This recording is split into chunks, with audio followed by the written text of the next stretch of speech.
ready to flow.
Thank you.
Good evening. Once again, good evening. สวัสดีครับ Namaskari Sasriyakali. I am pleased to declare BIVA program number 266, BIVA 23rd anniversary open. Shall we all rise for the Thai national anthem to be followed by Indian national anthem?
Respected His Excellency Harsh V. Shingra, Ambassador of India to the Kingdom of Thailand. Respected Dr. Atom Chumsai, former Foreign Deputy Minister, Ministry of Foreign Affairs, Government of Thailand. My dear friends, we have come a long way, 23 years. When I was a schoolboy, going to a school, vegetarian was almost unknown in this country. I was among the very few boys to carry lunchbox to school. Unlike in India, carrying lunchbox to school is something not very common in Thailand. In India, most students carry lunchbox to school. In Thailand, most students buy lunch from the school canteen. Because vegetarian was not an option. I was among the very few boys to have to carry lunchbox to school. The moment I opened my lunchbox, all the boys would laugh at me. What is this boy eating? Roti, rice and lentils, dal. How would he grow? How would he be strong? That's the kind of childhood, a student life I have gone through. When my grandfather first landed up in Thailand, 140 years ago,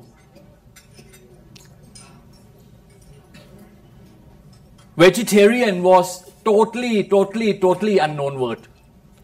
Despite this, he was a boy of 16 years old. He kept his vegetarian lifestyle. I'm very proud. I'm the third generation. My children, the fourth generation in Thailand, we kept our vegetarian lifestyle.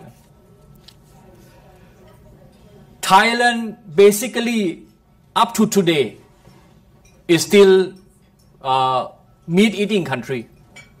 But what has changed, especially in 23 years of our activities, today, when we declare ourselves as vegetarian, we are no longer being looked as something very strange.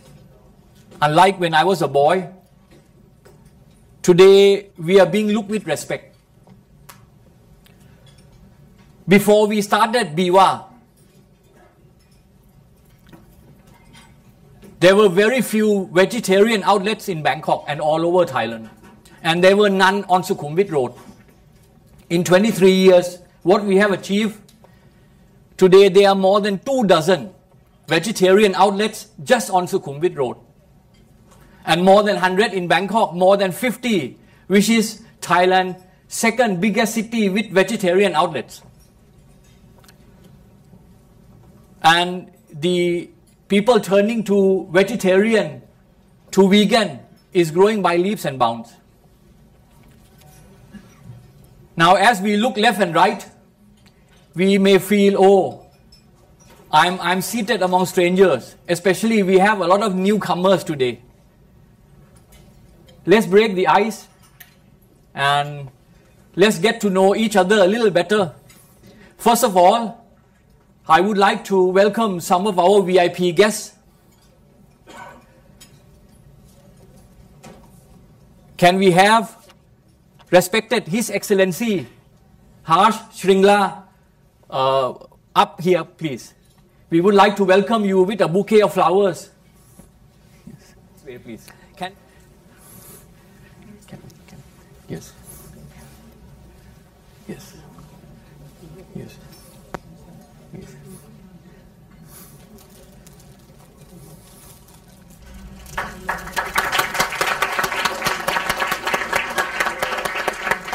And also a souvenir from Chiang Mai.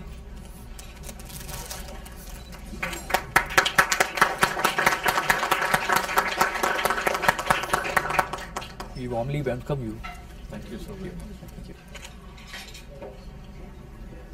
Although the next VIP I wish to introduce is in fact not a new face to us, because he is one of our founding members and a past president of our club. Join me in welcoming Dr. Adong Chumsai, please.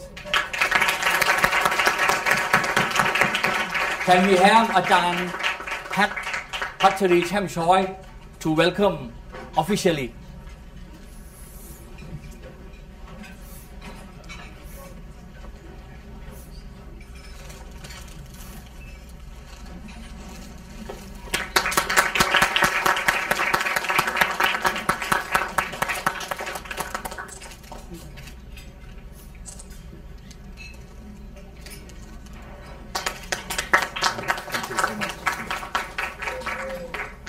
We also have with us President from India Thai Chamber of Commerce, another committed vegetarian. Join me in welcoming Kun Sushil Saraf, please. Warm welcome to you. Yes.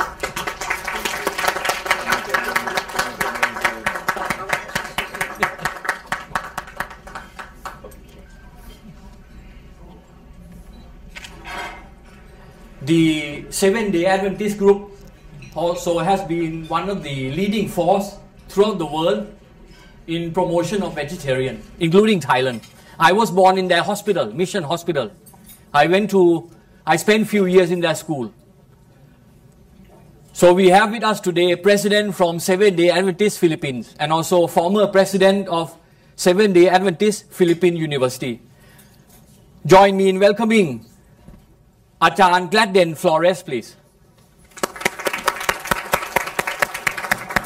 Can we have Kun Sunita Selvan to officially welcome? Yes.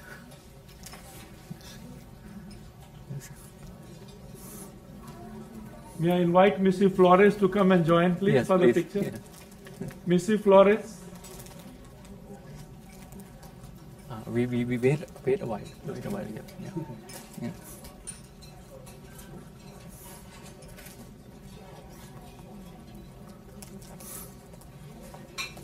Yes, yes, please.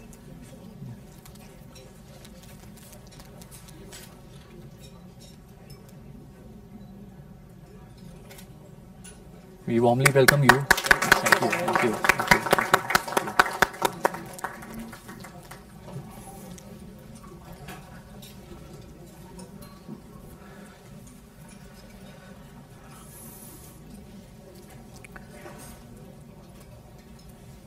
We have got one of the vegetarian restaurant. I mentioned there are at least 24 on Sukhumvit Road. We have one of the vegetarian restaurant, a very famous one, very popular one, always fully packed. With us tonight, Mr. Gaurav Keshriwal from Saras would like to present a bouquet to our club, to BIVA. Can we have all the past president up here, please? Sure. Thanks. Thank you. Thank you. Thank you. Thank you.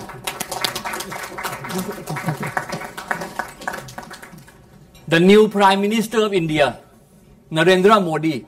His photo is on the front page of the newsletter we are distributing. He's a vegetarian. He doesn't drink, he doesn't smoke. And today we have a president of his political party, Thailand chapter, with us. Another VIP. Join me in welcoming Mr. Karan Singh, please.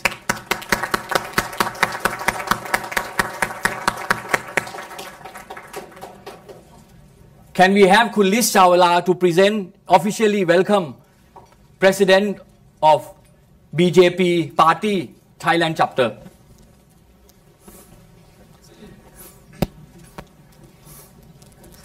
We warmly welcome you. Thank you. Thank you.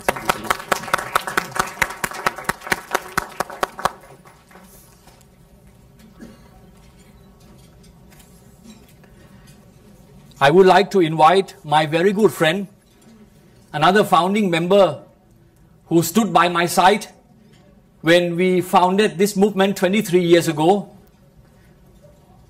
And has always been a friend in need and always ready to extend help. Join me in welcoming Pastor Virendra Arora to continue with the introduction.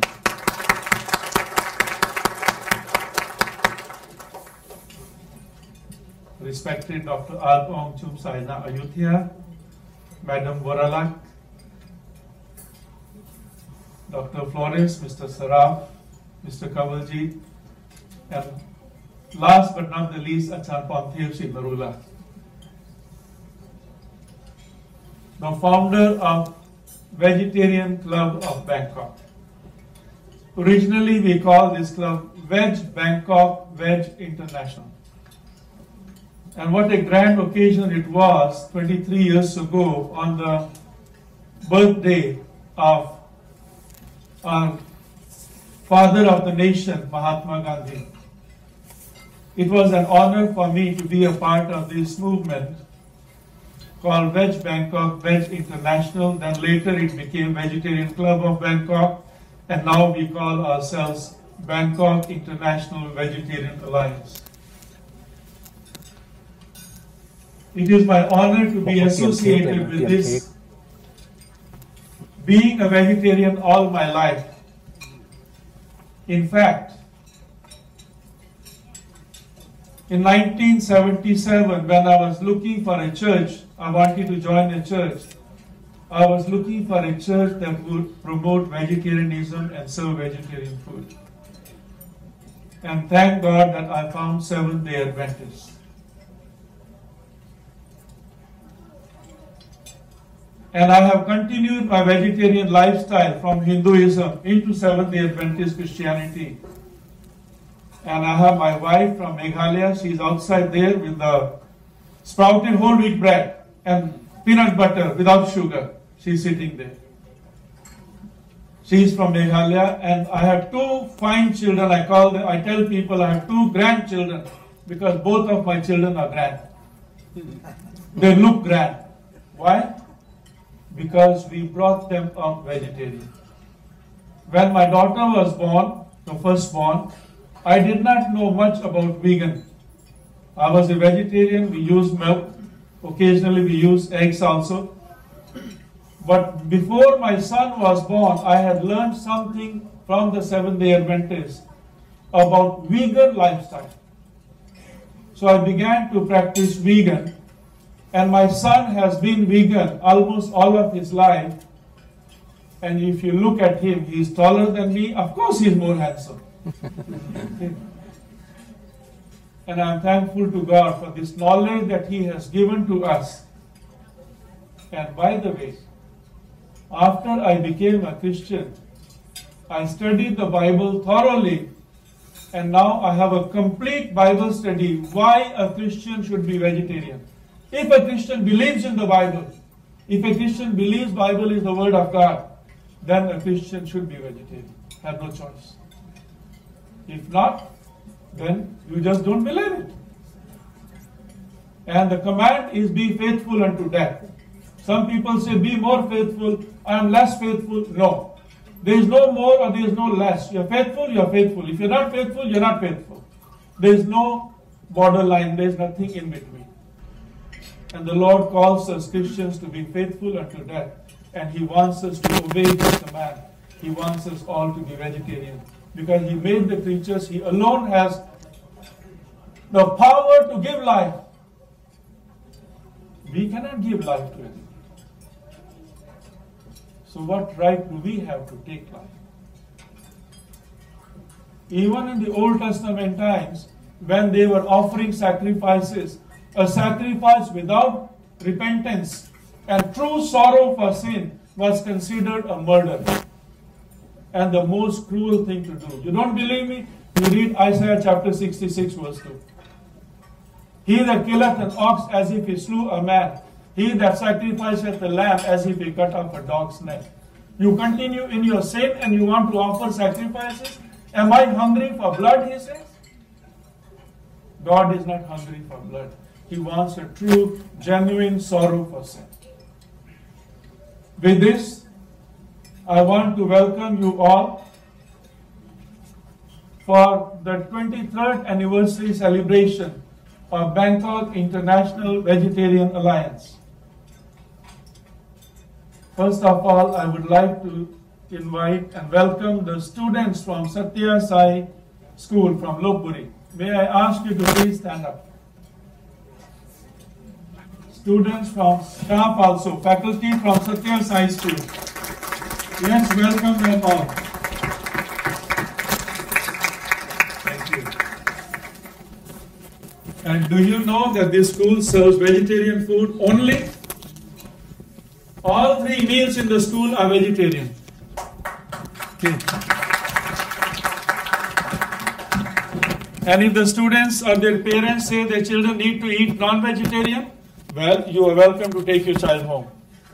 But if the child is going to be in the school, the child will have to eat with us, all 3 meals. Okay. And I like that. And Dr. Atong accepts only from grade 1, right?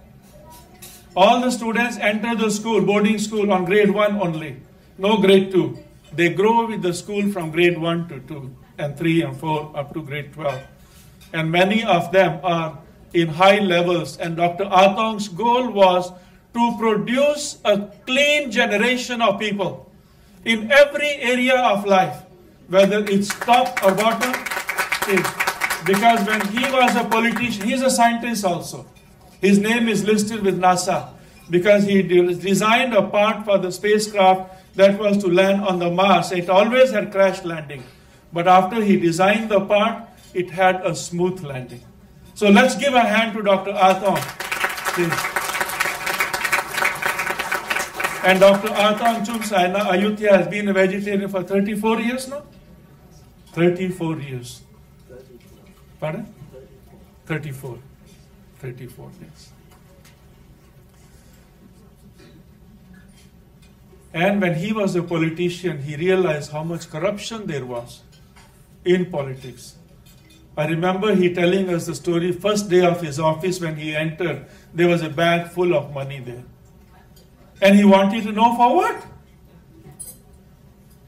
Okay. Several times it happened. After that he decided he is going to come up and produce a generation of clean people, honest people in every area of life from top to bottom. And by God's grace, he has done that very well. And thank you, Dr. Atong, for your good work. And another school that we have is today Bangkok Adventist International School. May I ask the representative from Bangkok Adventist International School, please stand up. Okay.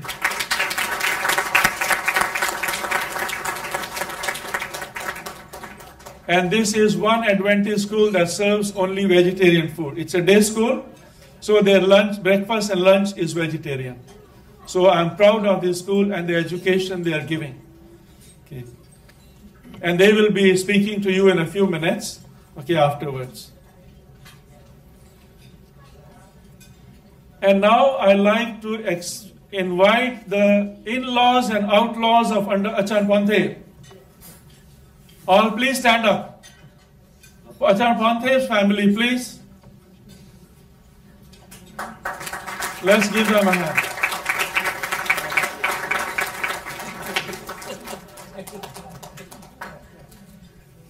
Okay. Thank you. Be seated, please. Welcome. Glad you're here. Now I would like to invite everybody who has not been introduced so far. Will you please stand up? I'd like to welcome you all. Everyone who has not been introduced so far. Okay, let's give them a hand.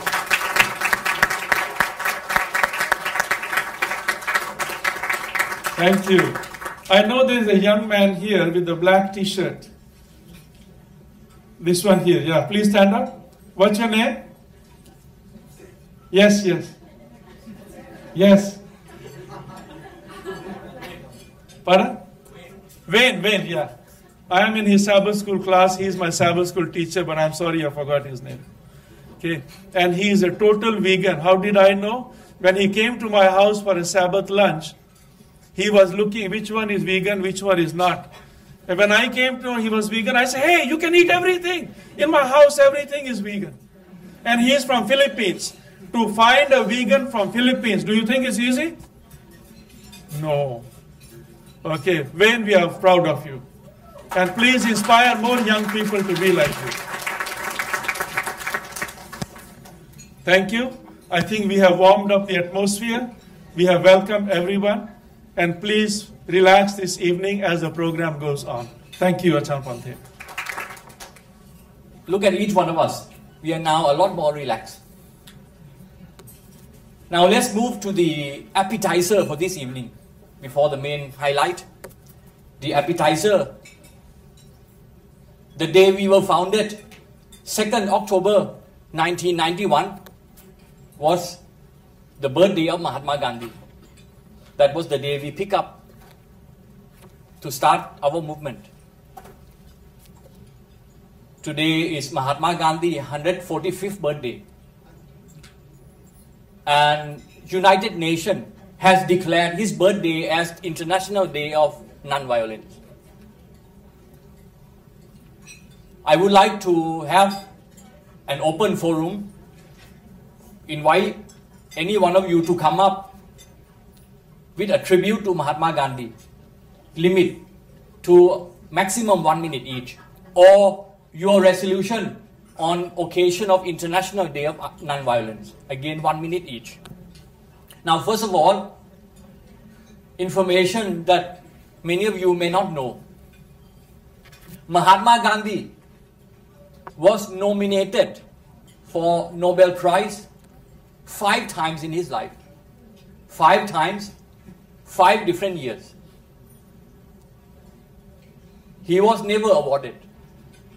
Every year, his name on the list, but the award went to someone else. Year after year, 5 years, he was nominated, but the award went to someone else. Now, my conclusion is, eventually, award is not important. Now, who cares how many awards Mahatma Gandhi got? What we remember about him is his contribution to humanity. Who cares how many awards Charlton Heston got in the 10 Commandments, in the Ben-Hur? He played the movie so well. Who cared how many awards Amitabh Bachchan got in Sholay movie? Eventually, what we remember, oh, he played the lead role in this movie so well. He really looked like Moses. He played so well. After so many years, we don't remember and we don't care for awards. What's more important is a person's contribution to humanity, to the planet. Now, I like to have this open forum. If you can raise your hand, tribute to Mahatma Gandhi or your own resolution on occasion of International Day of Nonviolence. Come up here just for a minute each. Yes, please.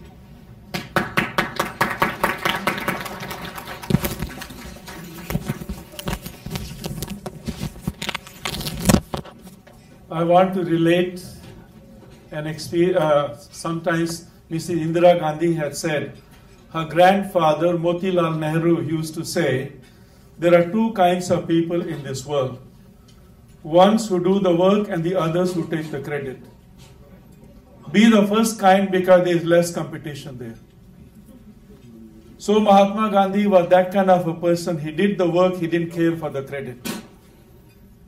And I'm proud that we have a leader like that who did the work, and we remember him for that.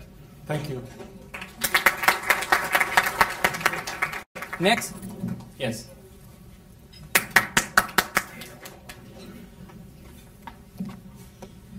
Most Honorable His Excellency Harshvardhanji SriNarula and all the august eminent guests. I have to just remind you good thing about Mahatma Gandhi of 3 monkeys.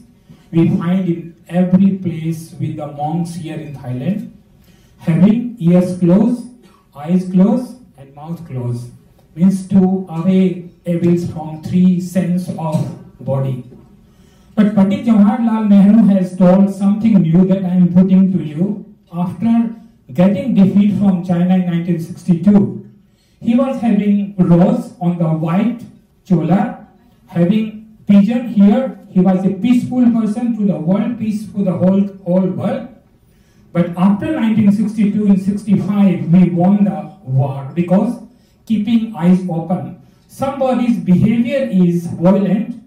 If we close the eye, their behavior cannot change. They will kill like a cat and a pigeon.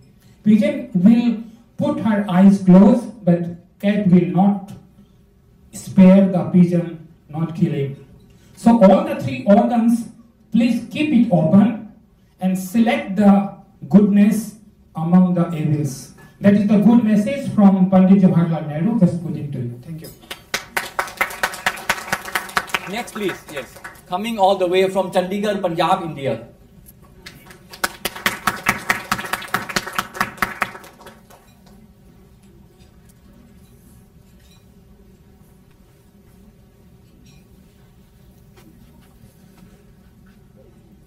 Very good evening, everybody. I'm honored to be here. But the most important part here is that a tribute to Mahatma Gandhi. First of all, why do we call him Mahatma? His name was not Mahatma because we felt whatever he has done is of greatness. His tribute is truly a leader So much so that non-violence have led to people to adopt such practices where one had to bow down to the demands because of peaceful means, like Martin Luther King. Not only Martin Luther King, what about the years that Nelson Mandela spent in jail? Because he believed in non-violence. Mahatma Gandhi led new leaders to come up in our world, in our lives. And I believe there may be many more that we have not witnessed, but in the next generations to come, there will be people who also follow non-violence, and that's a tribute to the Mahatma. That means the great soul. Thank you. One or two more.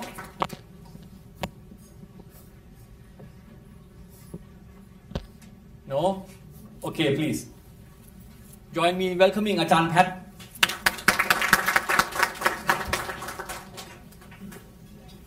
Good morning, everybody. I'm Ajahn Pat. For Mahatma Gandhi, in my mind, I remember him. He really is friendliness for my if Indian people. I never go to India, but India is my birth, and I love him. Usually when I think about him, I think he's like the people can change the world, can change many people's minds. On that, and sometimes I feel as unhappy. I cannot do something good for my life, and I think about him. He made my heart go up and up. Here are some part of him here, model of mine. On that, especially for today, his birthday. He not passed anywhere, but he is in our mind. Thank you. Last person. Yes, please. All the way from Australia. Yes. Well, thank you. But if somebody asked you to speak about a great man like Gandhi, I think you should take the opportunity. I was sitting there in my seat thinking, anyone can speak about a great man. I should get up and say something because very good. I remember being a teenager and reading Gandhi's books and reading about sewing and knitting things and being self-sufficient. And I think that must have really rubbed off on me because I have become a lot more self-sufficient in my life. And so his simplicity, I remember certain periods of my life where I've thrown everything away, many times, thrown all of my material possessions away. And I actually realized it probably has a lot to do with reading Gandhi's books, more than I know. So thank you, Gandhi, and thank you for all these wonderful, beautiful people who are here tonight. Thank you.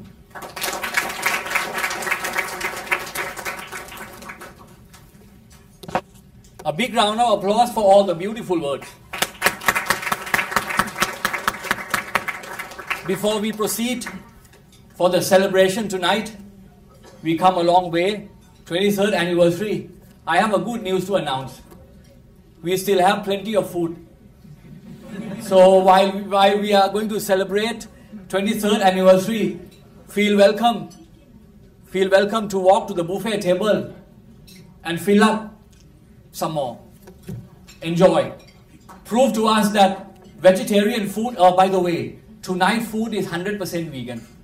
That means vegetarian without eggs and dairy products. Show to us that vegan is delicious. Finish the food.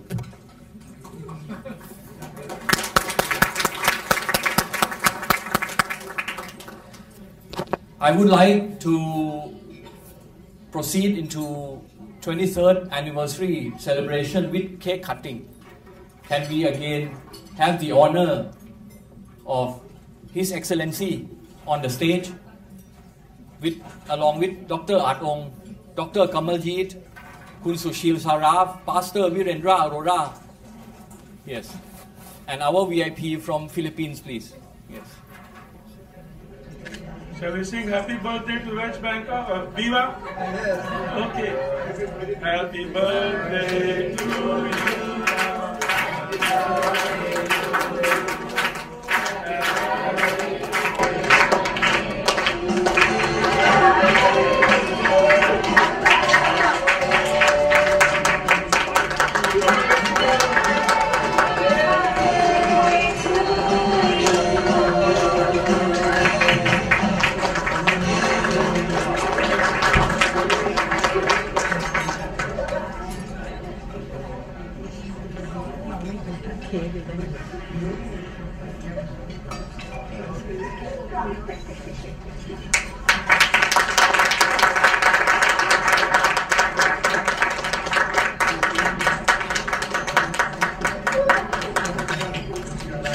Appreciation for Achan Pornthep for what hard work he has done. The reports that you got, the work that he has done, I can see it because now it's easy. We can find vegetarian food easily in Thailand. So I want to Achan Kunwaralak Chumsaina Ayutthaya to please come and present a bouquet of flowers to Achan Pornthep to express his hard work that he has done.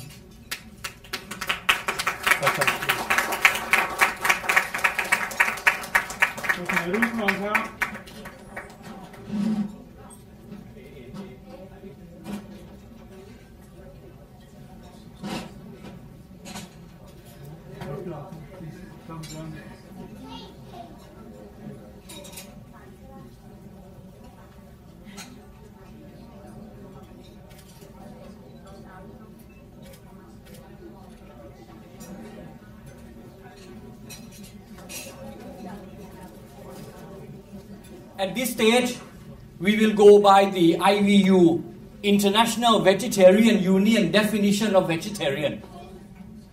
The definition of vegetarian is without animal products but may or may not include the use of eggs and dairy. Of course, to me, the word vegetarian eventually is vegan. The word vegetarian eventually must be 100% plant-based. Cannot include any animal ingredients or anything that come from animal. But at this stage, we go by the IVU definition. So I would like to invite anyone in this hall tonight that has become vegetarian in less than 1 month. Anyone who has turned vegetarian less than 1 month ago. Can I have you on the stage, please? Yes, please. Join me in welcoming. You have become vegetarian less than 1 month ago, for whatever reason. Yes, please, please. On the stage, please. So the word vegetarian here means without any animal products, but may or may not include the use of dairy and eggs. At this stage, we go by this definition. But one day, what I like to see is the word vegetarian is without eggs and without dairy products, nothing from animal, including what we wear. Not only what we put into our mouth, but including what we wear.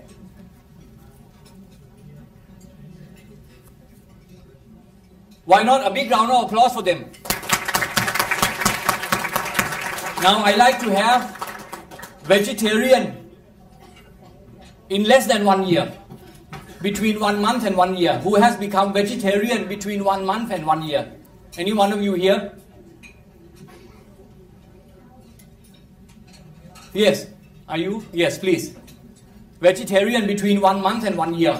Please join us on the stage.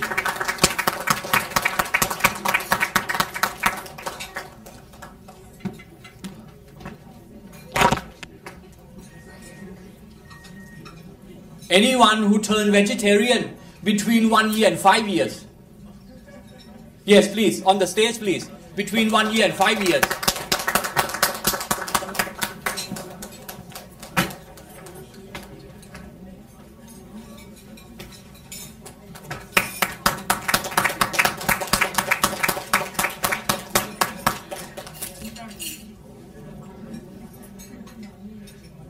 Any one of us who turned vegetarian between 5 years and 10 years? Between 5 years and 10 years, please join us on the stage.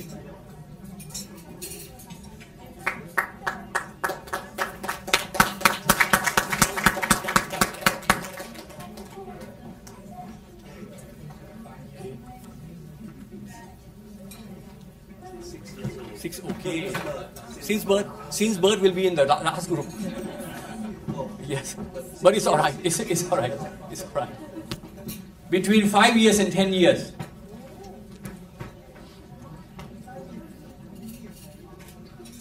A vegetarian between 10 and 20 years, please. Vegetarian between 10 to 20 years. Anyone? Yes, please.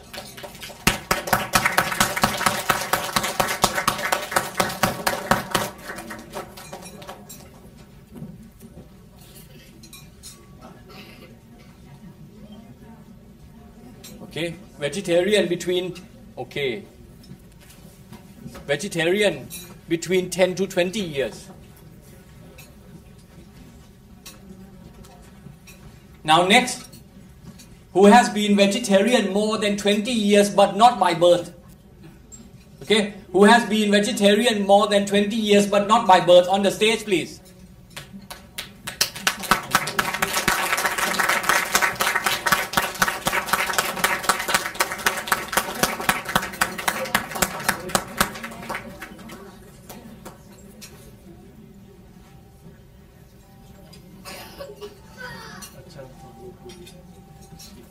Okay, Ajahn Lawrence, because of accident, she injured her body seated there more than how many years? 47 years. 47 years. 47 years. Can we have the last group who came up, just those who are more than 20 years but not by birth? Can we have you speak how many years? Each one of you. Start with Kun Michael, please. How many years? 44 years. Next, please. 37 and a half. 37 and a half. Only those more than 20 years, please. Anyone else? More than 20 years, yes. I've forgotten, but I think 34. 34 years. Ajahn Yang, yes. 55 years. When you were just a small boy. Okay. Okay. Anyone else more than 20 years but not by birth? Yes. How many years? 22 years. 22 years. Okay. Yes. Now look carefully on the stage. You see our gathering tonight and look left and right. This is a true United Nations gathering. This is an example to the whole world. We have Japanese on the stage. Japanese, can you please raise your hand? We have Australian on the stage. We have also Australian, yes. We have Sri Lankan on the stage. We have got India on the stage. Where is India? No? Yes, okay. We have Filipino on the stage. Yes. We have Thai, local Thai on the stage. Yes. Kun Michael, where are you from? US? Yes, US. From Hungary also. Hungary, okay. Hungary, okay. Budapest, okay. Now, I like to invite those who are vegetarian by birth to join on the stage, please. Vegetarian by birth. Vegetarian by birth, anyone? Vegetarian by birth. Vegetarian by birth, please. Vegetarian by birth. By birth. Vegetarian by birth. Come on, come on.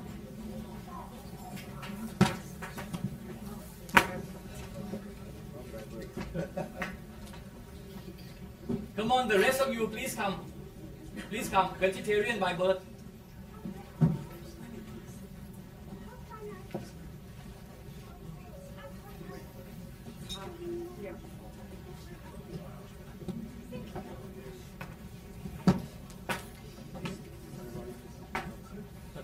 Mrs. Aurora, outside. Okay. Now, I'm sure the rest of you are very positive about vegetarian. That's why you are here tonight. It's just a matter of time. I know it's just a matter of time. In our 23 years, we never forced anyone to be vegetarian. Never. All we have done is we provide information. All we have done is just to provide information. A change comes from within. And an example. Yes, Mr. These are all the examples. Example also that you can live without meat. A big round of applause for each one of us. And for all of you to be present here tonight.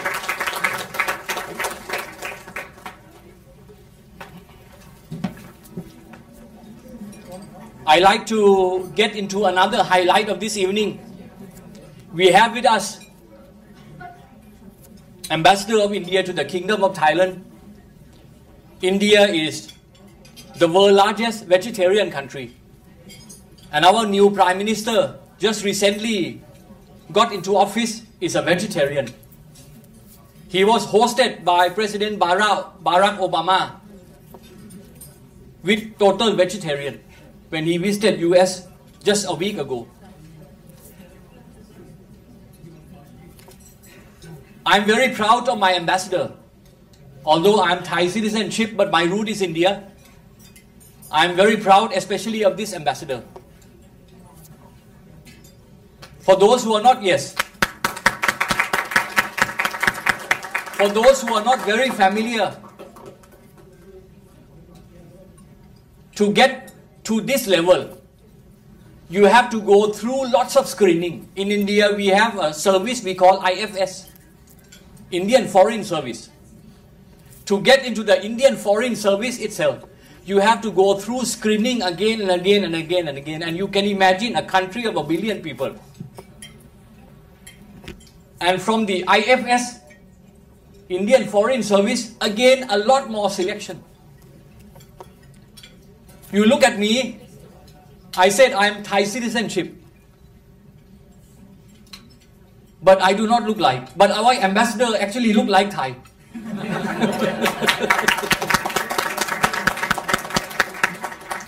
Our ambassador look a lot more like Thai than I am. Join me in welcoming His Excellency Harsh Shringla, please, for the special address.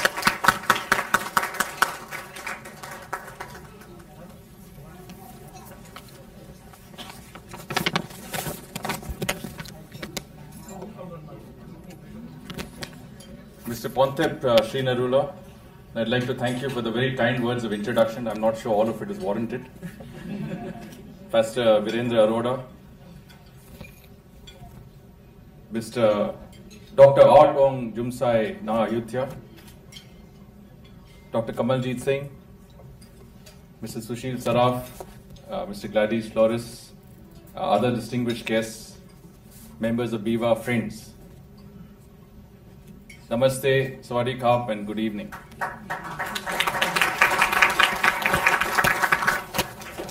Let me start by congratulating the Bangkok International Vegetarian Alliance for achieving this milestone of 23 years of what I may call an enlightened existence. Now, it has been 23 years since the last time I was coming to Bangkok regularly. I was based in Vietnam at that time. And even in this 2.5 decades, I have seen, and this is something that Mr. SriNarula alluded to, that there has been an enormous change in the perception of people, in their attitudes towards issues such as the environment, climate change, health, diet, things like bioorganic foods have come into our vocabulary. The consciousness has increased greatly. And I think a lot of credit has to go for organizations such as BIVA for achieving this change in consciousness and this approach towards what we would call a healthy, holistic way of living. And of course, I want to take this opportunity to also specifically point out that I believe that what Mr. Pornthep SriNarula has done is a result of his determination, his ardor, his commitment to the cause of vegetarianism. And I have been, although this is the first time we have met, as he has mentioned, but I have been the happy recipient of a number of his messages. And all of these messages are very clearly articulated and really even brought home to me the advantages of being vegetarian and as opposed to the disadvantages of being non-vegetarian. So I'm very happy to be here this evening because this is a gathering that I feel very comfortable with, and I feel the cause that is being espoused is the most worthy one. I have also had the good fortune to meet all the other past founding presidents of BIVA, Dr. R. Tong Jumsai, Mr. Reverend Pastor Virendra Arora, Mr. Neil Kolov, whom I met in Pattaya. And I think, of course, I believe it is, there are no coincidences. This is probably, we were probably destined to meet. And all of them clearly have contributed to this effort. And I was at a function on the 2nd of October to mark the birthday of Mahatma Gandhi at the Thai Bharat Cultural Lodge. And I was very fortunate to hear Dr. R. Tong Jumsai speak. And one thing that struck me was the comparison he made. He said Eskimos that inhabit the northern hemisphere, where not much grows or nothing grows, and so their diet is exclusively meat or non-vegetarian products, have an average lifespan of 29 years, if I'm not mistaken, Dr. Jumsai. And he said there are tribes and there are groups of people who have been vegetarian from the time that they're born, some groups of people which are even close to our country, and have an average lifespan of 110 years. And I thought to myself, I said, wow, it's time to become vegetarian. And I have to admit, I was not on this side of the table, I was on the other side when we were talking about those who are vegetarians. But I have to also say that I am now in the process of gradually moving from a non-vegetarian diet to a vegetarian diet. And I think it is fitting that the commemoration of the anniversary of BIVA coincides with the commemoration of Mahatma Gandhi's birthday, because there was no greater advocate of vegetarianism than Mahatma Gandhi himself. And if you read his autobiography, he writes about the time he was in London. He was a law student. He went there to study law, went from a remote part of Saurashtra, a place called Porbandar. And of course, you can imagine in London, he didn't find too many vegetarian places. So he says he went to whichever vegetarian restaurants were in London, he went to all of them.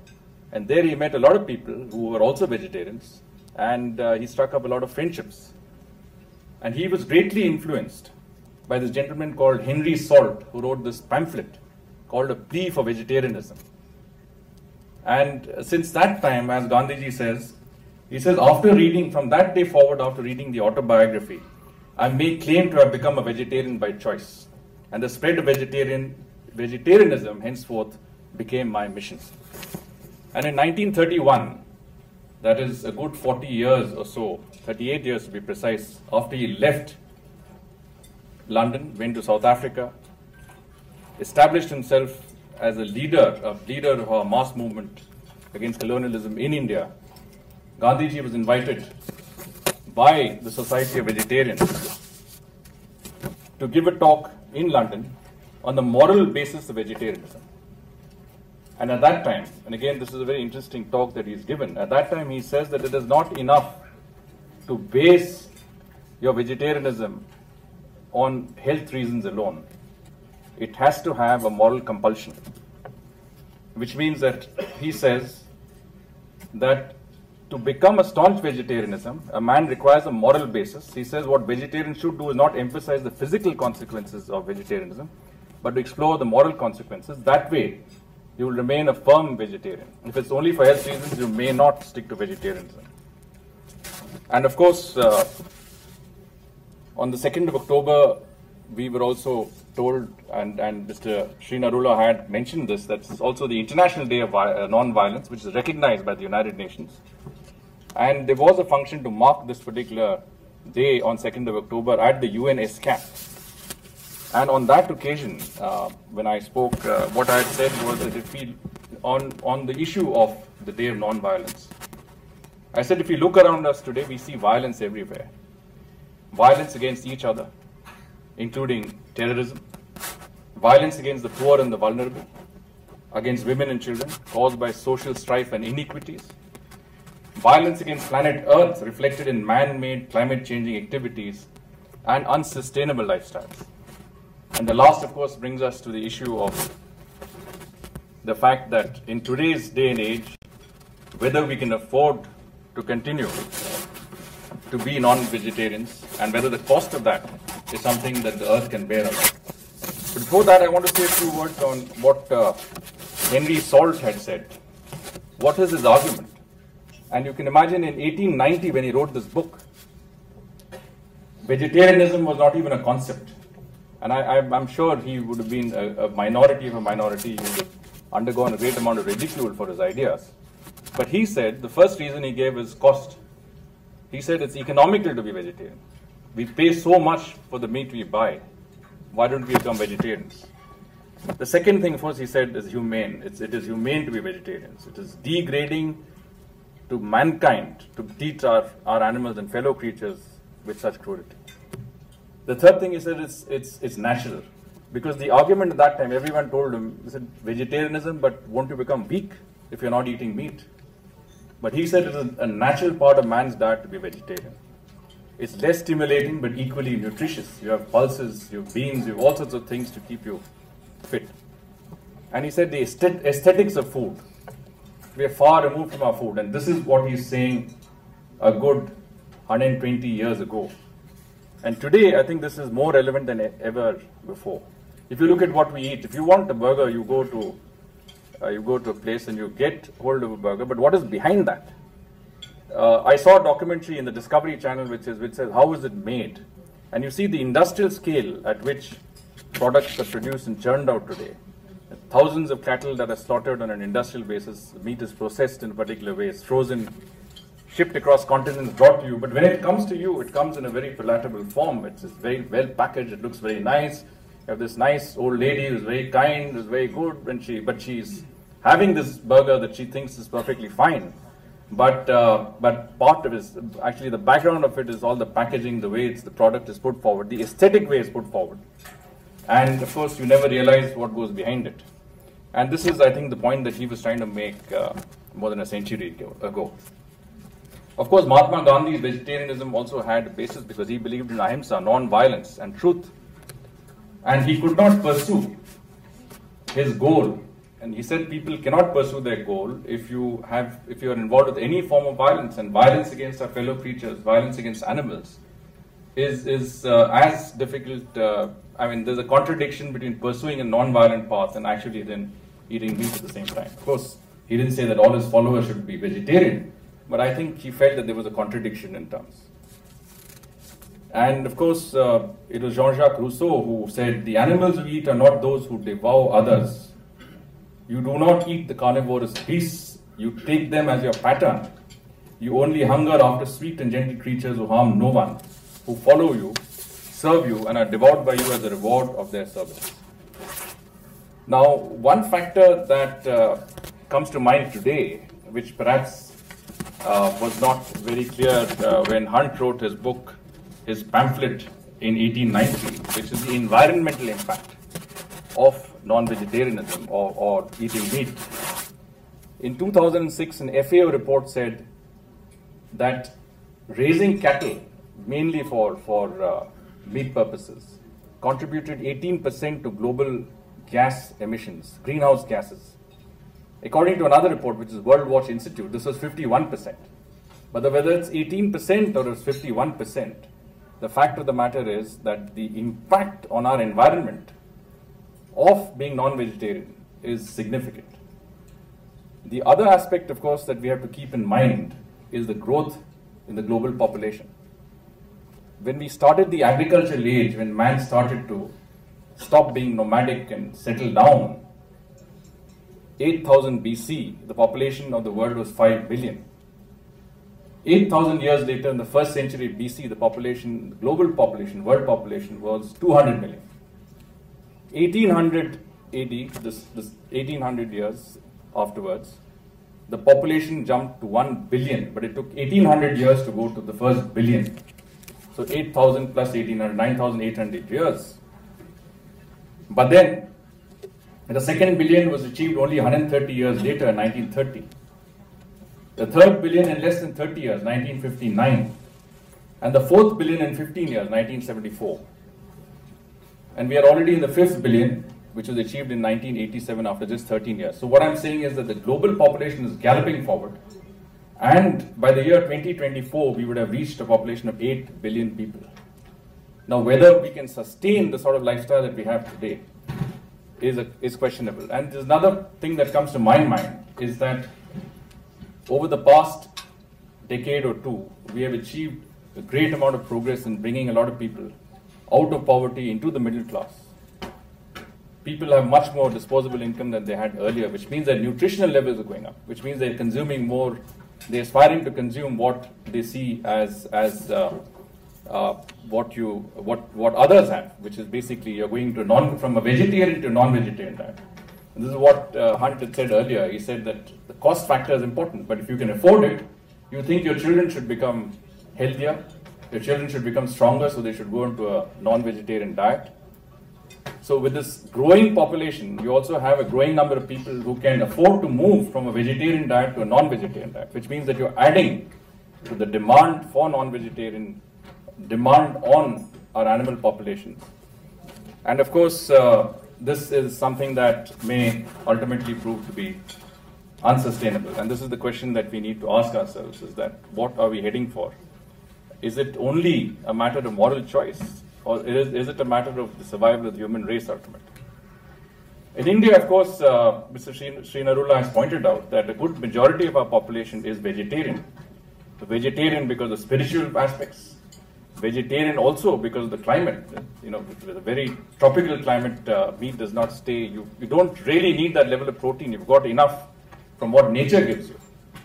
And an ideal diet in India was considered to be what we call a sattvic diet, which is also referred to as a yoga diet or a sentient diet, which is based on food according to the Ayurveda and yoga, which is strong in the sattva guna, which basically, I mean, coming down to the actual aspects of what it is that it is foods like water, cereals, grains, legumes, pulses, vegetables, fruits, nuts, unpasteurized and unhomogenized milk. This is very important, and I'll come to that later. Fresh milk derivatives, butter, cream, cottage cheese, etc. Yogurt, raw honey. Now, on the other hand, there is something called a tamasic diet, which is what is bad for the human body, bad for both body and mind, which is something like leftover food. And that brings me to my own family, because my wife comes from a family which is pure vegetarian. They don't even eat roots, which is basically garlic, onions, because we don't have garlic and onions in our house. But the other fact is that if you consume something once, you don't take it again. You have enough for your family, and if there's anything left over, you give it away. But the next meal is again freshly prepared with fresh ingredients. So you stick to a diet which you ensure that it is as bioorganic, as fresh, and as healthy as possible. And of course, I again was reminded of this occasion when on a New Year's Eve party, we'd all prepared a lot of risotto for our guests and everyone ate, but there was lots of leftover. And of course, my wife and my son didn't eat it after that. And guess who had to have it all? For 2 weeks, I ended up eating risotto. So that's one false side of tamasic food. But what I would say is that this is really perhaps the right way of living, the healthy way. And of course, they also believe that people who follow the sattvic way of eating are known to be clear-minded, balanced, and spiritually aware. And they also usually avoid alcohol, stimulants, etc., which brings me back to the same point that I made right at the beginning, which is one of the reasons that Henry Salt had given in his pamphlet, A Plea to Vegetarianism, was also abstinence. He linked vegetarianism with abstinence from alcohol, he said. But clearly, it is also abstinence from other stimulants, tea, coffee, other things that are addictive. I don't know whether it follows, but there is a general impression that this is what is a trend. But whatever it may be, all I can say is that I'm very happy to have had this opportunity to come down and to talk on the subject of vegetarianism. I don't know if it's had any impact on you, but it certainly had an impact on me. And I think I'm going to go back and focus a lot more on a vegetarian diet than I've been used to doing in the past. And I'd like to thank BIVA and thank all of you for actually giving me this opportunity and being patient listeners to what I have to say. Thank you very much.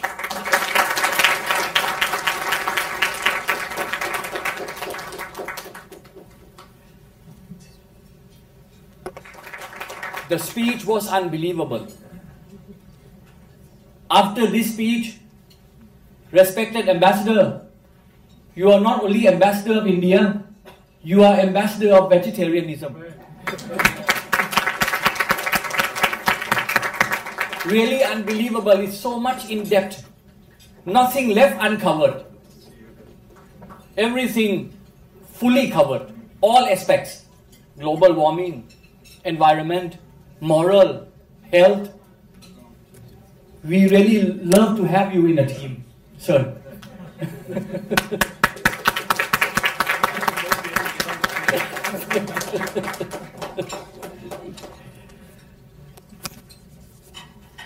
I think His Excellency has to leave early for another event, and we will continue with the program. And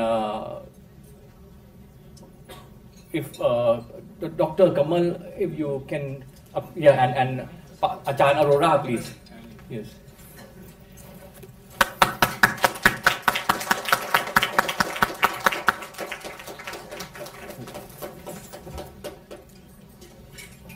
A panel speaker on vegetarianism, on veganism.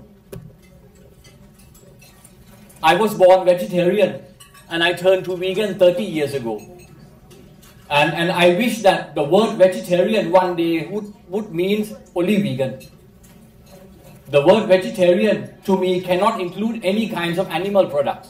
But at this stage, we compromise in some way. We use the IVU definition, may or may not include the use of dairy and eggs. I like to invite vegetarian, whether you are a newcomer or you are many years of vegetarian, and you like to share your experience, to come up on the stage. I think we have quite a few people who have already shown their interest. And if you haven't shown your interest yet, you can join us on the stage. We have a lot of chairs on the stage. It will be a panel discussion. I think we like to have some students from Satya Sai School and also a teacher from Bangkok Adventist International School and a few of others, please. Welcome on the stage. Yes. Join me in welcoming Durian Rider.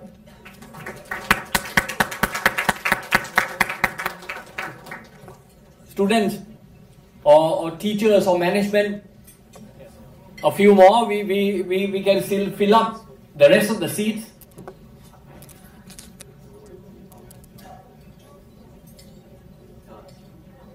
For those who would like to come up but you may not be comfortable with English, you can speak in Thai. Anyone who wish to speak in Thai on the stage? Yes. Yes, Kun Aki, please. We like to have Japanese vegetarian as well. Kun Chalayani, please.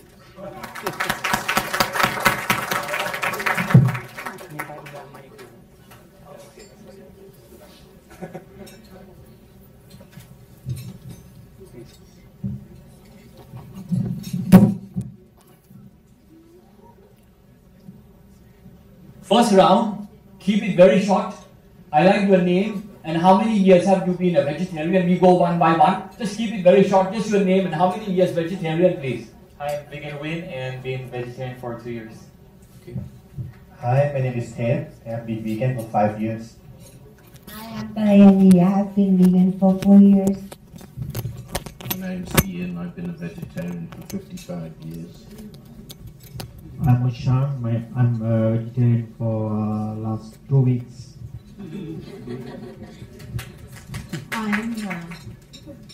I'm Sunta Selvan. I'm also a vegetarian for past 3 weeks after meeting Ajahn Paul.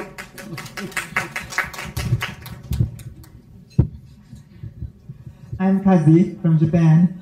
I have been semi-vegetarian for many years and became vegan since 3 years ago. Thank you. My name is Bob. I'm from America. I've been a vegan. I only cheated a couple of times. Twice. 22 years I've been vegan.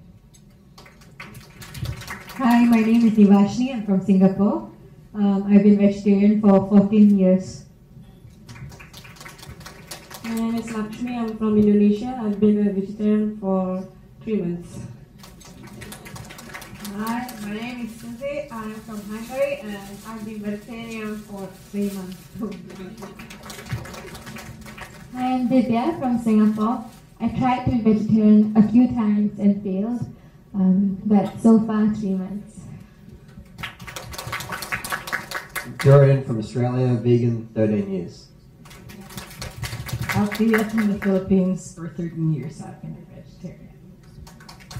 Let me start with Kun Durian. Can you share with us how a background of your name Durian? You love Durian so much. That's how you renamed yourself. And what prompted you to be you're vegan, I believe. What prompted you to be vegan? Oh, the first of the Durian name, my Thai friends in Chantaburi, they couldn't say my name Harley, so they called me Durian. And then they called me Durian Rider because I ride the bicycle. I went vegan, had some health issues, had a lot of chronic fatigue and asthma, didn't have much breathing, had bad skin, a lot of acne, and just didn't feel good, had iron deficiency, and just started reading books and met some crazy vegans. Well, I'll give it a go, and tasted the food, it was delicious, just felt right. So all those diseases gone? Yeah.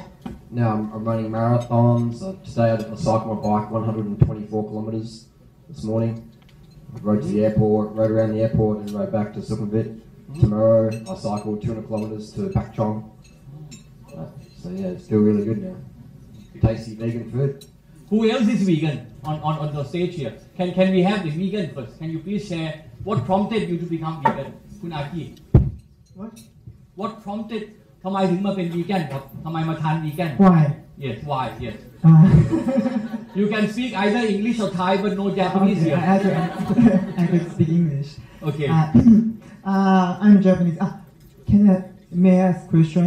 Are there any Japanese men here? Yes or no? Maybe. Yeah, as you know, in Japan, there are few vegetarian and vegan, and when I was a student, just a little, I feel I don't want to kill animals, and I decided to become vegetarian, but I was not successful at all. I kept 2 years, but I stopped quitted, and when I came to Thailand, and I have been in Thailand for 13 years, and in Thailand, I recognize that this condition, this country is very, very good place to become vegetarian. And 3 years ago, there was a big flood. And I'm staying in Namanakon industrial estate, and of course also flooded, and I evacuated. And at that time, I knew you, Dream Rider, and I have talked with you on Facebook. You maybe don't remember. And he's a raw vegan, right? Raw vegan. So. This country, there are so many fruits and fresh vegetables. So I thought, yeah, this is very good and easy. So I tried to eat fruit and vegetables everyone, and I found myself, yeah, I'm successful. Yeah, I got it. Very good. We'll come back to you. For your information, for your Hotel Biok Sky, they have a fruit buffet. Yes, so you can check there. I think they have it in the lobby floor. Fruit buffet? Fruit buffet. Oh, it's called a fruit market actually. They have set up the buffet like a market in Thailand. You can pick the fruit, they will wash, peel and cut and serve for you. Oh. Yeah. Biok Sky. Okay. Next, who is vegan again? Vegan. Yes, can you? Yes, please. Yes. What prompted you to become vegan? So hi, my name is Thep. I'm local Thai.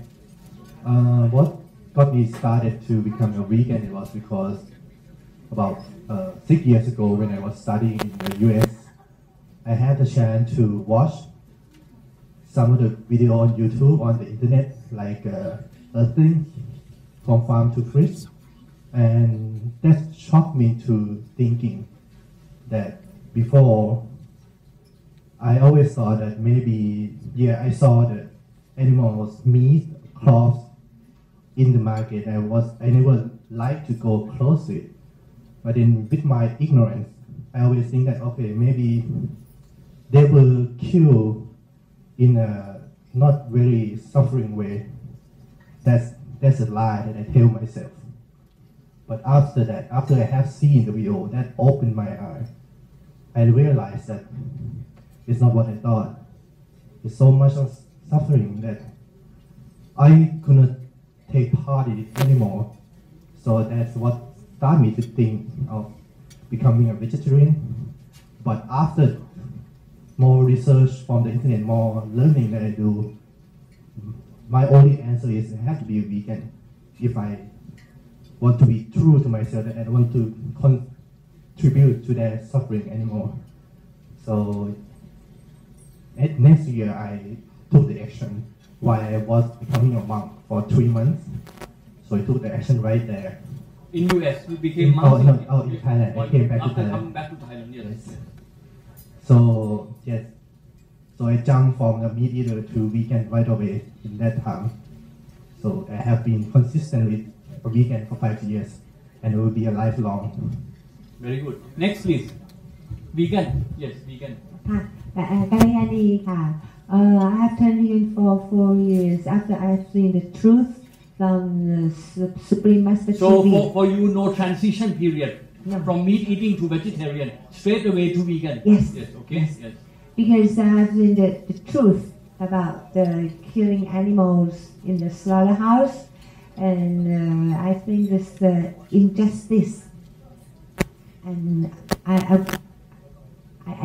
I was very regret that I have been injustice to the animals, and from that minute I think I will be a justice person to all the sentient beings.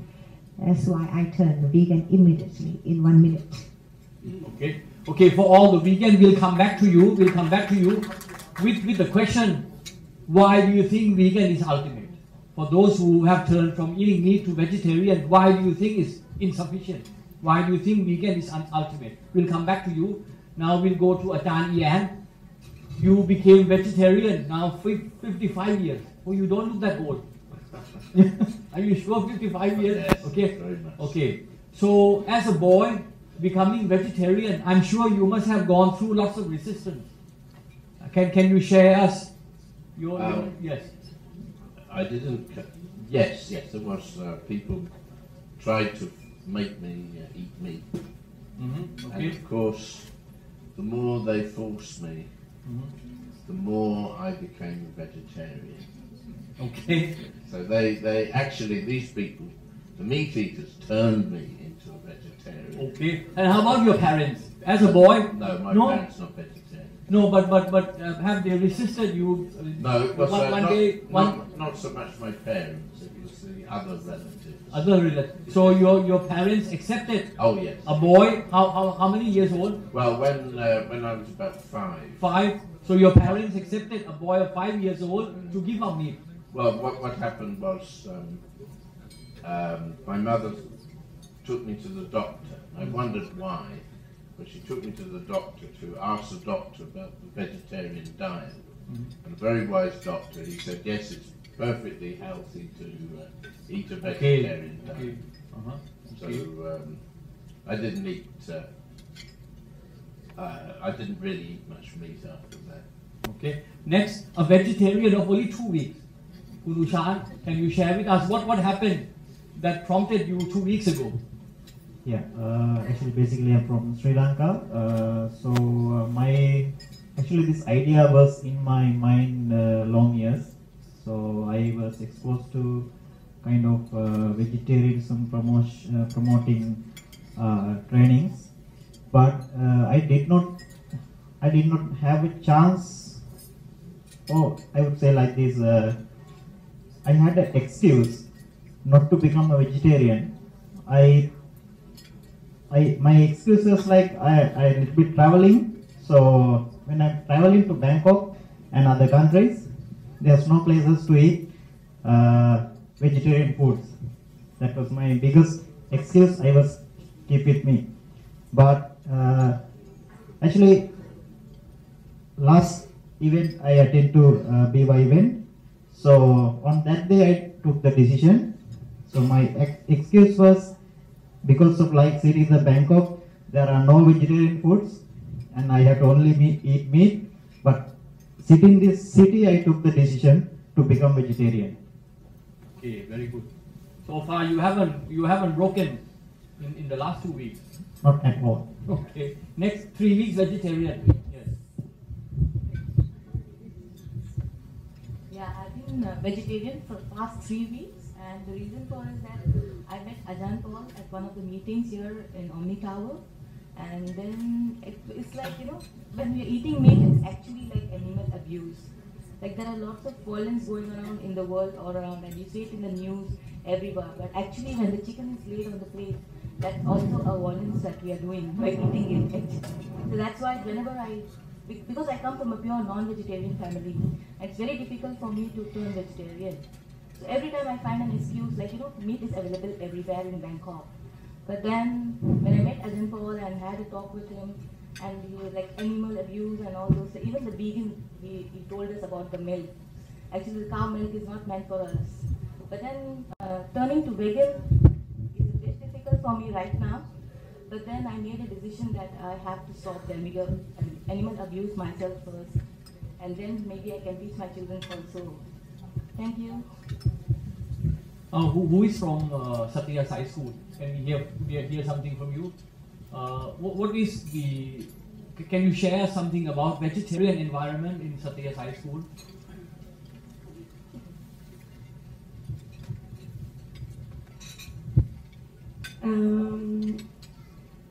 Actually, I was not. I'm not a true vegetarian. I was a vegetarian for 3 years, but it was like 5 years ago. And back home, I usually do fruitarian fasting, but it's only for 1 or 2 months. And then I came here for studying about education and human values in Satya Sai School, and there all the meals are vegetarian. So and Ajahn taught us so many things about vegetarianism. So 3 of us, we have we have a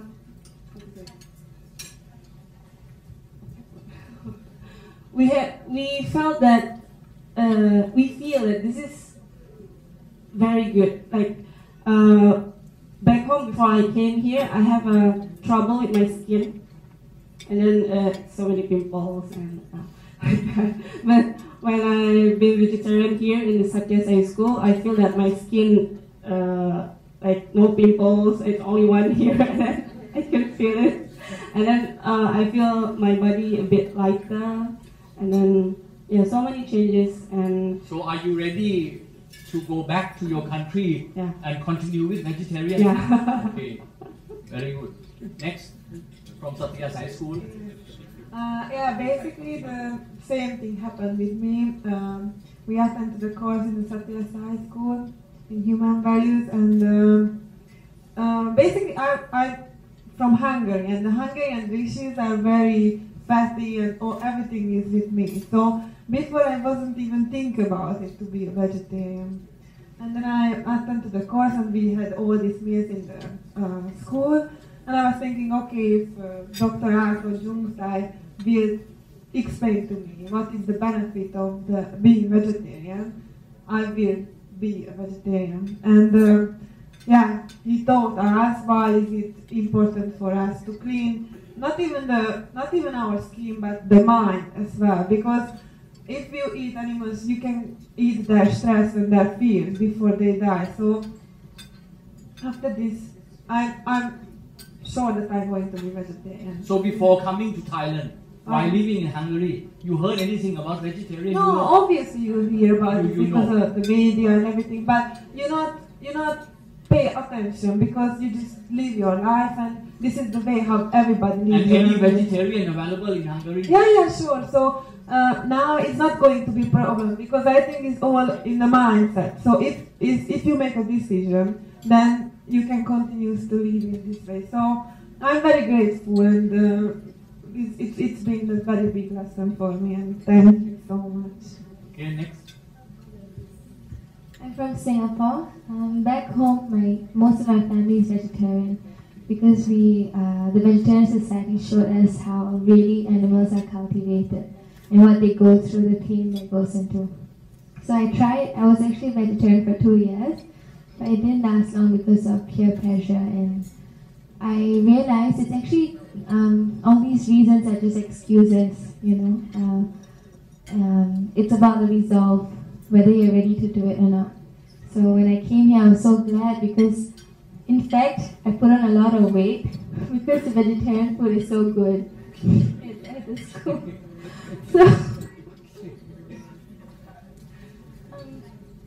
So, my biggest takeaway is when you eat something, if you don't have to feel guilty about what you're eating or which animal had to die for my pleasure, then that makes you feel so much better, right?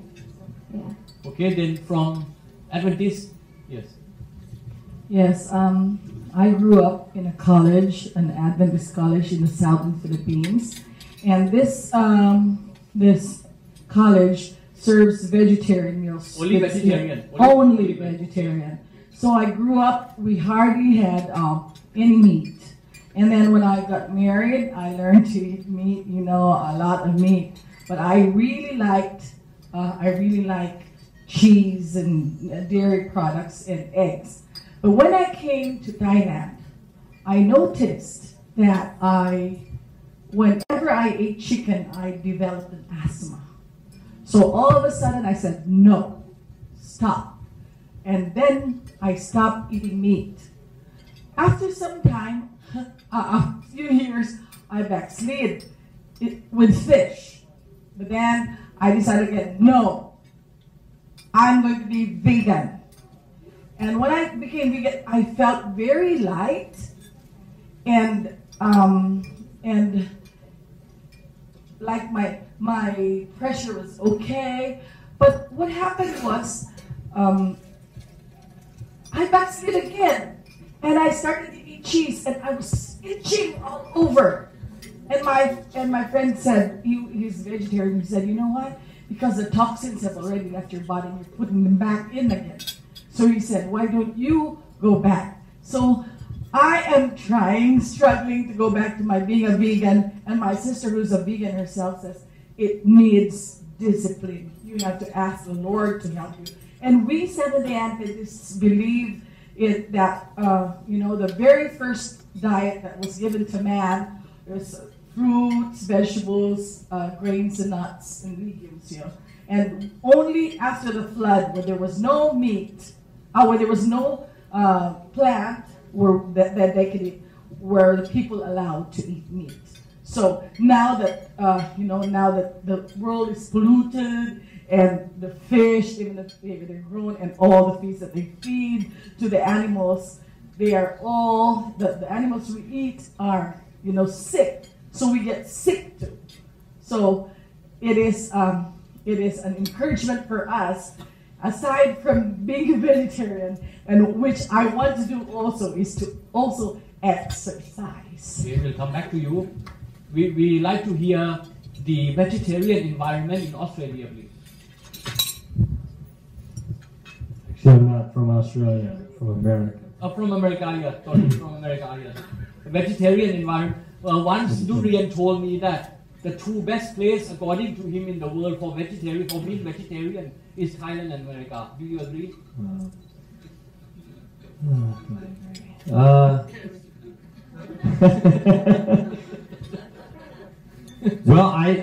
it's been pretty good in America, I suppose. There's a lot of good sprouted grain breads and things like that, which I miss. Vegenaise, which is good on sandwiches. What do you find the different environment between US and Thailand in terms of vegetarianism? Well, everything's indoors usually in America. Out here, everything's outside. You know. In America, I think mostly you buy vegetarian food from supermarket. Right, you go to the But supermarket. in Thailand, you can go and dine easily. Very Right. economical vegetarian. Yeah, it's very easy in Thailand, sure. So, but also there's a lot more grains and nuts and seeds and things like that in bulk. At the store, you know, you can find all the different grains and buckwheat and quinoa and things like that. So that's very easy to shop in bulk because they have large Whole Foods shopping centers and very big health food stores. Co-ops, cooperatives where you get bulk honey, and it's very, very popular now. And Whole Foods is a huge chain across USA, and the founder is also vegan, and they're very, very successful, this chain. So It's now also very popular among Hollywood celebrities. Very much so. In fact, yeah, there's a lot of raw food restaurants in Los Angeles, and people like Demi Moore and, you know, Tom Cruise and everybody's going to these restaurants, and it's very, very popular in Santa Monica and that area, in Santa Barbara and Southern California, but also now more in the north, in Oregon and Washington. It's very hip to be vegan. It's very lovely. Okay. Now, how about Philippines? Actually, yeah, when Pastor Aurora told me that, introduced me that I'm a Filipino and it's difficult to be a vegetarian vegetarian in the Philippines. That's really true. Not because you cannot find vegetarian options there. Actually, you can, but everyone there just don't have the idea of being a vegetarian. So it's not very famous in there. So yeah, I've been I started vegetarian when I came here. That was more than 2 years ago, and then became a vegan January this year. Yeah, I started becoming a vegetarian. I don't know. When I was in the Philippines, I always wanted to become a vegetarian because it's part of our movement. I'm also a Seventh-day Adventist. Yeah, it's in our movement that we are encouraged to become a vegetarian. So in your Seventh-day Adventist church, do you serve food there? In Philippines? Do you serve food? Most churches do potlucks. Potlucks, but it's not vegetarian. It's Adventist kind of allowed meal, like selected meats, selected clean meats. Yeah. Okay. We'll come back to you, Kundurian. I think you did mention to me once that according to you, two best places in the world to be vegetarian is US and Thailand. Can you elaborate on this? Definitely. I've cycled on my bicycle from Singapore up to Malaysia, Cambodia, Thailand. I've cycled many countries in the world. USA, Seattle down to Los Angeles. And Thailand would be number one. Thailand would be number one. Yeah, Asia in general is very easy to be vegan. Even the Philippines, I've travelled the Philippines, a lot of vegan restaurants there now, opening up. But Thailand's incredible. I have a panic attack every night, wondering which restaurant I should go to. Okay. Because there's so many. And then there's the ones that aren't even on the internet. It's amazing. So it's very, very, very easy to be a vegan in Thailand. The fruit's very good here as well. But you are originally from Australia. How about Australia? Australia is getting better. It's not like Thailand, like this. You can still definitely be a vegan in Australia, easy. But Thailand is like, it's extra easy, you know? It's like the kingdom of veganism here. It's fantastic. That's and your food intake, I think more than 50% of your food intake daily is raw vegan. Yeah, fruits. Fruits, basically fruits. Thailand definitely has the best fruit in the world. It's fantastic fruit here. The mangoes and it's really good stuff. I'd even got some grapes. I spent $200 yesterday on grapes from Japan, in Siam Paragon, literally $210 of these amazing grapes from Japan. Siam Paragon is the best fruit market in the planet. Yeah, fruits from Thailand or fruits from all over the world.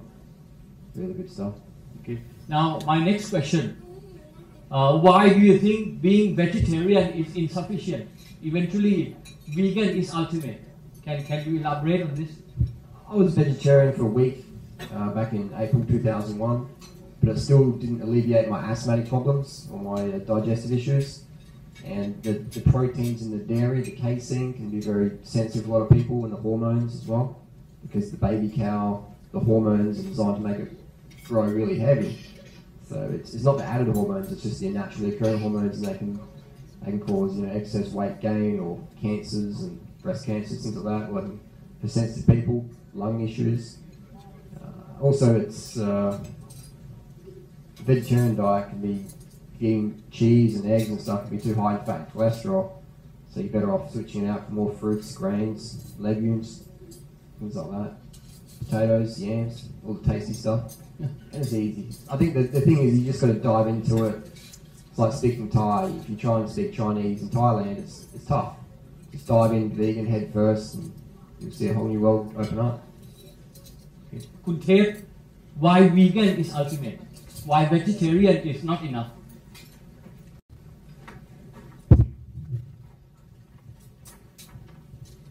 So, for me, all those benefits from the health reason and environment are secondary.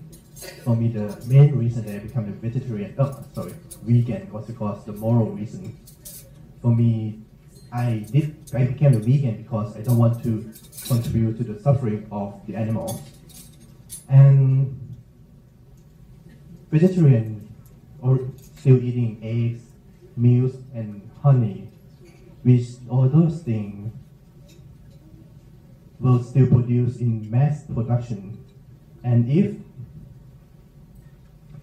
we talk about mass production, how the business people or the owner of the farm treat their animal they're still treating like products, or if they are not having any value anymore, it's a trash.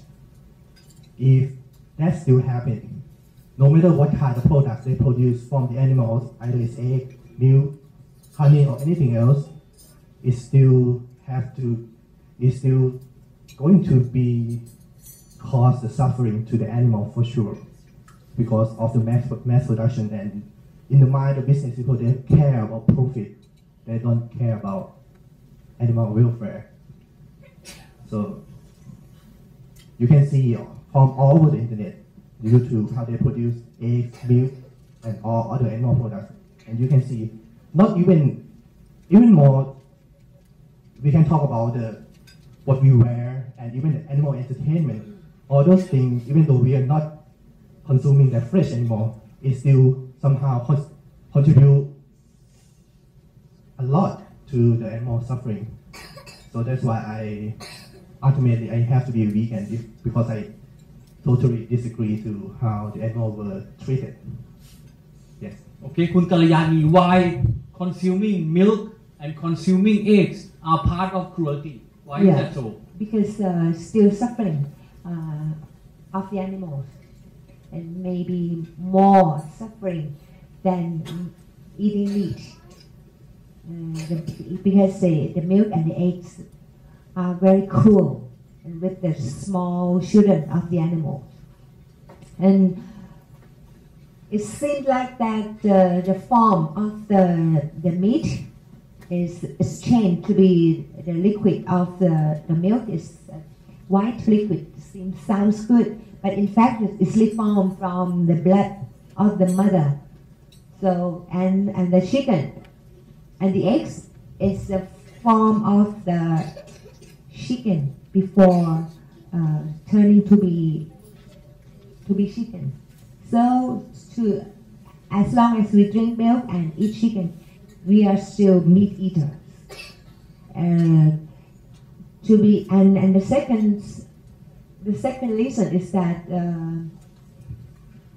it's just we steal something from somebody. If I steal money from Pornthep, I'm wrong. Like I eat meat with blood, a piece of meat. But if I steal the cell phone or a book, I mean his property, I'm not wrong. Not because of not money, but I'm still the robbers. So it's no different between the meat eaters and almost same. A little bit different, but as for me, it's almost same between meat eater and vegetarian. So it's better to turn vegan completely. Okay. Now, to me, we can consider eggs and dairy products vegetarian only if you go to a tree, you pick up an egg like you pick up a mango from a tree. If that's the case, yes, I can accept egg as a vegetarian. That's number one case. We pick up an egg from a tree, it grows from a tree. Like you pick up a mango or a banana. And a dairy product, you pick up a fruit, then you put in a mixer, then you get a milk out of it. A fruit you pick up from a tree, you put in a mixer. It's a used sort of fruit without any animal ingredients. Okay, now the rest of you, whatever you wish to share, whatever message you want to pass on, yes, please. Yes. I want to share about the comparison between vegetarian and vegan. Because I read an article before that this is not the exact figures, but I'm just trying to relate it to you.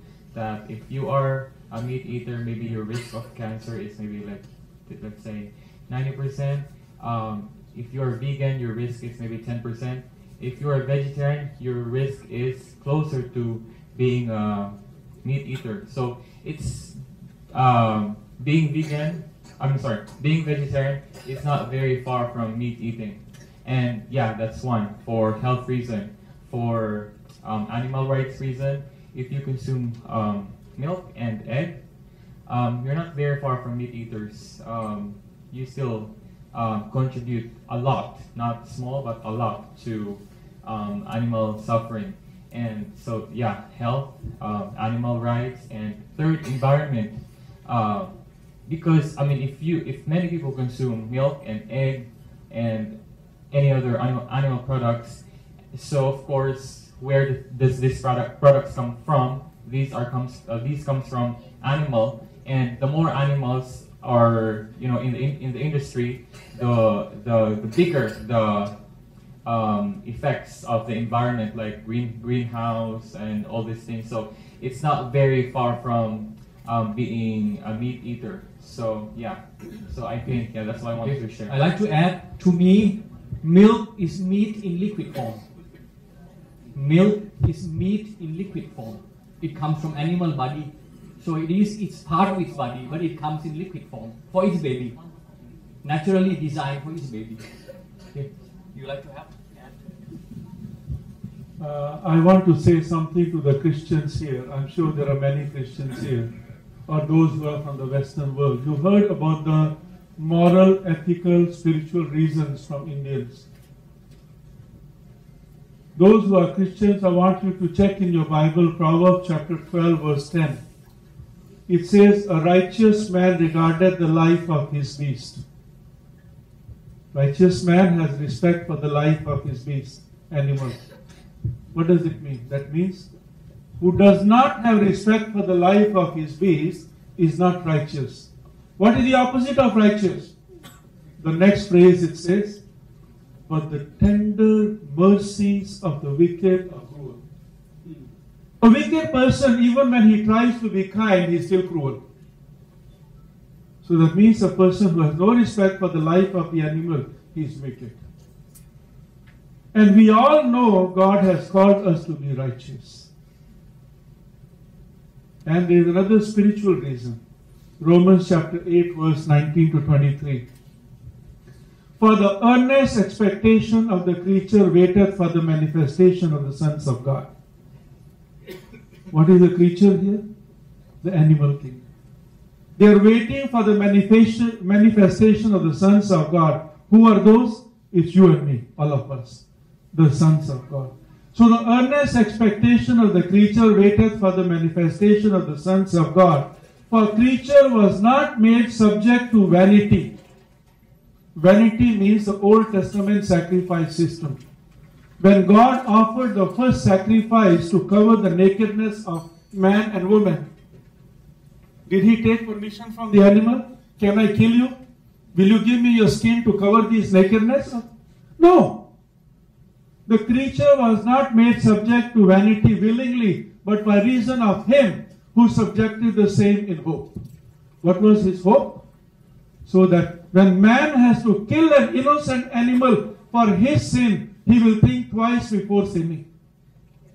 But instead, what did man say? It's okay, I can go ahead and sin and just offer an animal.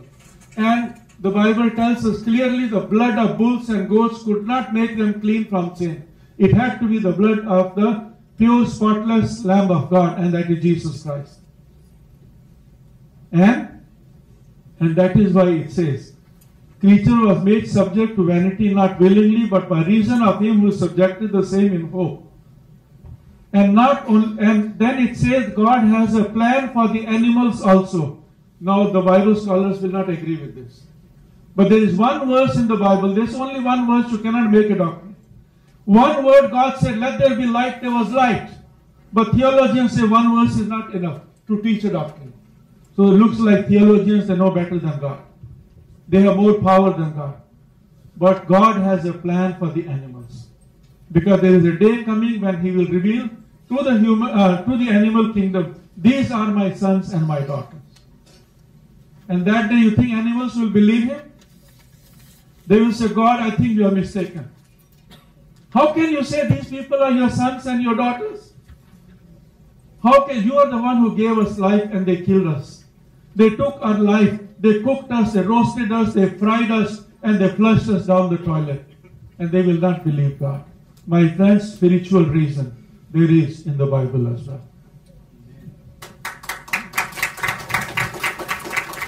On the booklet you have been given on page 10 and 11, all religions in the world talk about vegetarianism and promote the idea of vegetarianism. Last round, whatever message you like to share. I'd like to add that I'm happy that there are a vegetarian community, but it's a good start to be a vegan. Yeah. Okay? Yes. Just keep it very short. Being a vegetarian is one of the easiest and worth decision I ever made in my life. And I think I am who I am, all I get from the environment. So I have to give something in return to environment. So being a vegetarian is, I think, it's the best thing I can give something into the environment. Thank you. Okay. Whoever wish to share, last message. Message? I have a problem. I have many friends here in Thailand and people who don't recognize that I am a vegan. And sometimes people invite me to attend some activities where people prepare foods for me which contain meat and animal products. And at that time I reluctantly ate it because there was no alternative. So it is in American purpose and English. It is no use crime. It was no use crime over scattered meat in all food in dishes. So that is my problem, and I think I made my mind the resolution. From that time, I was trying to introduce myself and come out as a vegan in the first place when I meet people. So this is my try. Okay, I think Pornthep has also his personal solution to this. Just want to add to what I have said before. I want to talk to the vegetarian who became a vegetarian for moral reason. who have this similar idea with me that they don't want to contribute to the suffering of the animals. I want to add that like the animals that were used for other reasons except were made to the meat, they also suffer, like the mother cows, the mother chicken, dog, even the child, they also suffer from the way the factory farm, the farm treat them. It's very hard to avoid not causing them harm if we still pay money to this industry that have to deal with animal as a product. So I would say that vegetarian is already on the way there, but I would encourage you to think as a path to ultimately go become a vegan on your own way. Okay. Any other message? Last message, please. Yes. Okay. Yes. Okay. Keep it very short. Yes. We must change our attitude and look at the animal as the citizen of the earth, just like us.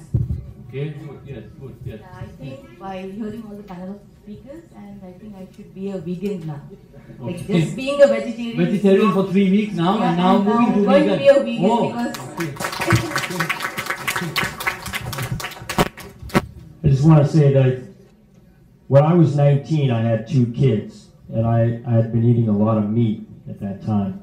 My wife left me, and so I was faced with seeing 2 young, innocent beings with my stomach full of meat and steak, and there was an inability in me. I could not give of myself. There was a lacking of feeling. Call it love, whatever you want, but I felt unable to love them. There was something wrong with me. I read a book a couple of days later, or within that period of time, and I went vegan immediately. There was something so compelling about 2 brand new lives that stared back at me saying, love me, and I couldn't do it. And so for me, vegan is more about, a lot of it is about love and your ability to regain your full sense of yourself, your full heart, so you can live fully and love fully and be a passionate person. And hopefully, if everyone can do that, find their whole heart, everyone can do that, then we can have a whole humanity again, I think. Thank you. Yes. Any last message? Yeah. I know that so much has been said about vegan and vegetarianism, but I know that we all have to start somewhere for those who haven't. So only thing is take one step at a time, and one thing you can do is, this is what we used to do, like a few days vegetarian, few days those who aren't, and then slowly you make that change. But what you could do is when you start this journey, maybe you can start writing down how you're feeling on those days, and you can watch yourself because you are your greatest experience. Thank you. Okay, yes. Yes. Any last message? Yes. Keep it short, please. We all know that our bodies are the temple of God, and He will live in our bodies if we are clean, outward and inwardly. And so what we put in us is also what makes us, that gives us a good, healthy body. So if we eat good, we eat a vegetarian diet, a vegan diet, okay, so vegan diet, it'll also suppress our animalistic, we become more patient and subdued because the animal character does not get into us. So I encourage us all to become vegans. A big round of applause for all the vegetarian and vegan.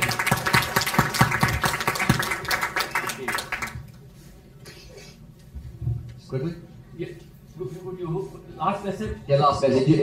It just gets easier over time and it gets tastier. And don't worry too much about your friends and family. Those that matter do not mind, and those that mind do not matter. Okay, very good. Yes. Okay.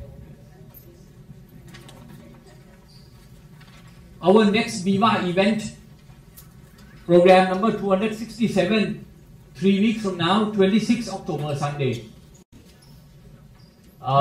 It will be on raw vegan food, plus workshop and demonstration. By a couple, a guy is from one of the Eastern European country. I forgot the country. He's from one of the Eastern European country. The lady is from India, and this couple, they met on vegan online. There is a vegan online dating site. You know, for those who only want to get married with a vegan. And they met online and they got married. And they lived for some years in Europe. And now they moved to Bangalore. We are now living in Bangalore. Both of them are vegan. Raw food vegan.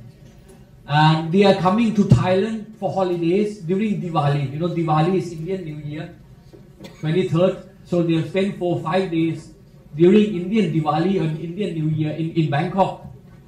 So since they are coming for holiday, I booked them, both of them, to be our guest speaker for our next event 3 weeks from now. It will be at Omni Tower. And that will be for the first time in 23 years that the dinner served on that day will be raw vegan. It's going to be the first time in 23 years. Yes. But they want to make a representation Bangkok International School. We already distributed. Yeah, but they want you to see. Okay. And then we have regional and international program listed. For those who wish to join, we have got Congress, Vegetarian Congress in Laos in Vientiane in November. I am one of the speakers there. So I can only be at Vientiane, Laos. For those who wish to join, it will not cost a lot of money to go up to Vientiane, and it's going to be the first vegetarian Congress, first vegetarian get together in Laos. Now, last before we adjourn tonight, I think the Bangkok Adventist BAIS would like to make some announcement. Kindly keep very short because of the time. Please kindly keep very short. Then before we leave, we'll have a group photo. Actually, I'm not supposed to be speaking here tonight, but the lady who was supposed to come and present to you tonight got sick, so I'm taking her place. We are a little school, our church school, and it's our atmosphere is like a family, and we, like you know that what has been said in the beginning, we serve vegetarian food. Now, we are also trying to, I have a presentation actually here, but it might take a longer time, so I just want to say that we have brochures outside there that we have left on the, because we also believe that we must raise a child not only in the physical sense or in the spiritual sense or the academic sense, but a well-rounded individual in all aspects. So I'd like to thank the BIVA and the president and Pastor Aurora and everybody here tonight for giving us the opportunity to attend tonight and also witness and also encourage each of us to become vegetarians, much more vegans. Thank you. Peanut butter, all without sugar, without oil. It's pure natural. Please take it before you go. Okay? Thank you. We want to show people like... It has been a great evening, a very fruitful get-together, very informative, very entertaining. A big round of applause for each one of us.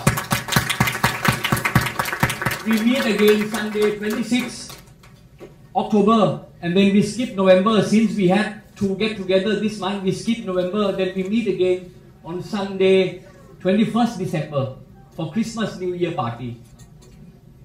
Last, we like to take a group photo before each one of you leave. Can we have the past president seated on the chair, please? All of you, please. All of you, one row standing behind the chair.